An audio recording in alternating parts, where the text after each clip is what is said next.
अमरावतीच्या उड्डाणपुलाचा मुद्दा आज नागपूर हायकोर्टात चांगलाच गाजला। इतवारा बाजार परिसरातील उड्डाणपुलाचा मुद्दा पेटला होता।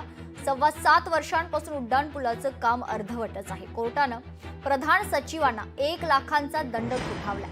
31 डिसेंबर पर्यंत काम पूर्ण करण्याचे आदेश देण्यात आले। 50 ते 60 हजार नागरिकांना जाण्याचा हा एकमेव मार्ग आहे। अर्धवट पडलेला तो फ्लायओव्हर 5 वर्ष झाले तरी अजून तो सुरू झाला नव्हता। त्यामुळे त्या परिसरातील लोकांना प्रचंड गैरसोय झालेली होती।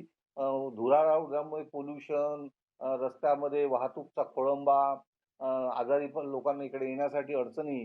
पण प्रशासनाने आणि राज्यकर्त्यांनी त्याकडे दुर्लक्ष केल्यामुळे नाईलाजाने मी उच्च न्यायालयामध्ये जनहित याचिका टाकली होती आणि या जनहित याचिकेचा निर्णय अत्यंत पॉझिटिव्ह लागला। त्यांनी प्रशासनाला इतकं खडसावलं की 31 डिसेंबर पर्यंत तुम्ही कोणत्याही परिस्थितीमध्ये हा फ्लायओव्हर कंप्लीट केला पाहिजे, नाहीतर कंटेम्प्ट ऑफ कोर्ट होईल। तसंच प्रधान सचिवांनी ॲफिडेव्हिट द्यायला पाहिजे होतं, पण त्यांनी काही चालढकल केल्यामुळे 1 लाख आता व्यक्तिगत त्यांच्यावर जुर्माना आणि तोही त्यांच्या पगारातून कापण्यासाठी सांगितलं। लोकशाही मराठी ऐका, पहा, जागरूक रहा।